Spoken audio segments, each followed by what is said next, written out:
बाजारात कैरी विकण्यासाठी आणली की आपण हमखास आणतो. कारण जेवणाला रंगत वाढवण्यासाठी किंवा जेवणाची चव वाढवण्यासाठी आपण कैरीचं लोणचं किंवा कैरीची चटणी आपण करतो. तसंच मी ते 2 ते 3 आंबे आणलेले आहेत, कैरी आणलेले आहेत आणि याची मी आता चटणी करणार आहे. चला तर मग अगोदर मी ह्या कैरीचे साल काढून घेते. हे बघा 2 ते 3 मी कैरी आणलेले आहेत. एकदम कवळे आहे. आता एक एक करून या तिन्ही कैऱ्याचे मी आता सालं काढून घेते. हे बघा अशा पद्धतीने कटरच्या साहाय्याने आपण पूर्ण ह्याची सालं काढून घ्यायचे, जेणेकरून आपली कैरीची चटणी अगदी चविष्ट लागेल. हे बघा एक कैरी थोडीशी, कारण त्याच्यामधली कोय थोडीशी निब्बर झालेली आहे. हे बघा मी यामधली कोय अगोदर काढून घेते.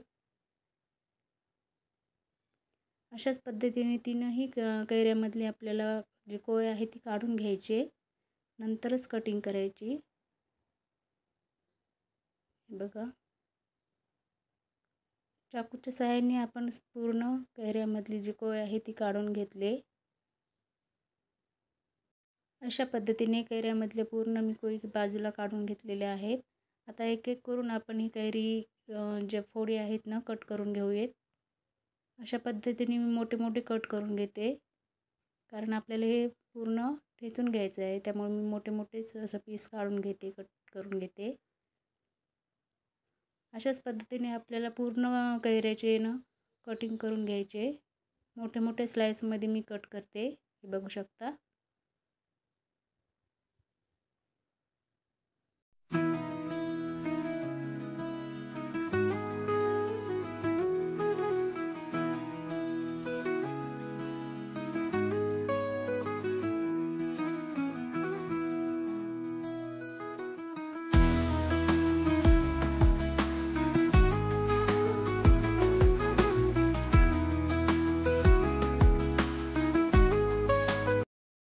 हे बघा अशा पद्धतीने मी सर्व कैऱ्या जे आहेत ते कट करून घेतलेले आहेत.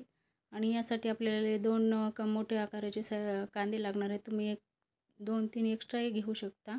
मी 2 घेतलेले आहेत कांदे आणि 1 लसणाचा गड्डा घेतलेला आहे. आणि कांदा आता मी वरचे टरफल काढून घेते.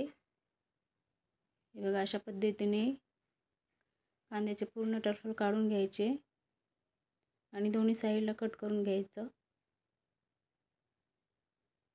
ज्यामुळे आपल्याला कट करायला सोपं जाईल. अशा पद्धतीने मी कांदा मोठा मोठा आकाराचाच कट करून घेते. तुम्ही अशाच पद्धतीने करू शकता. हे बघा अशा पद्धतीने मी पूर्ण कट करून घेतलेले आहे. कैरी, कांदा आणि लसूण देखील मी सोलून घेतलेलं आहे. आता आपल्याला हे मिक्सरमध्ये न काढता आता खलबत्त्यामध्ये काढायचं आहे, कुटायचं आहे. कारण अस्सल गावरान चव जर आपल्याला चटणीला आणायची असेल तर आपल्याला खलबत्त्याचा वापर करायचा आहे. त्यामुळेच अस्सल गावरान चव आपल्याला येईल. मी पूर्ण साहित्यामध्ये टाकून घेते खलबत्त्यामध्ये, बघू शकता. आपल्याला जर खरी चव आणायची असेल ना चटणीला तर आपण खलबत्त्यामध्येच वाटून घ्यायला पाहिजे. आपल्याला जसं हवं तसं आपण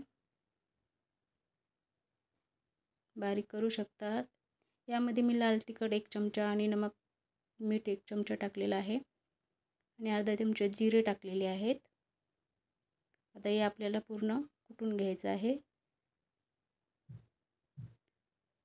बघू शकता. जास्त बारीक कूट नाही करायचं आहे, अर्धवटच कुटून घ्यायचं आहे.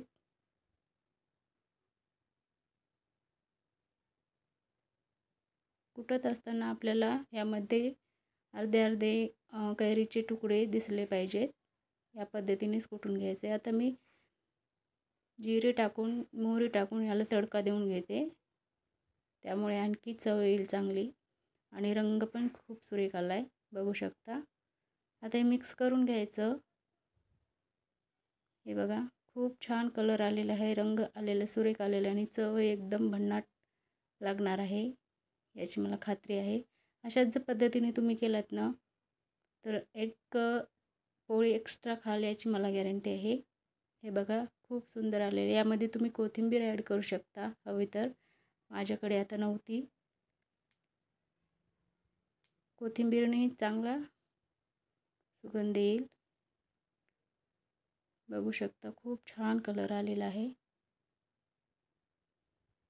आणि चवीला अप्रतिम लागणार आहे। आता एका बाउलमध्ये मी काचेची ही चटणी काढून घेते। हे बघा,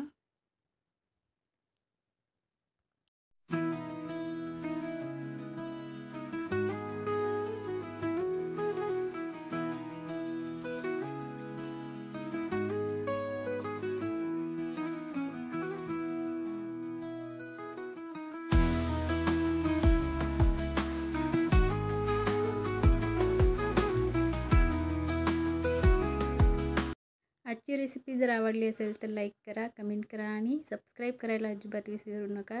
भेटूया अशाच एका नवीन रेसिपीसोबत, नवीन पारंपरिक रेसिपीसोबत।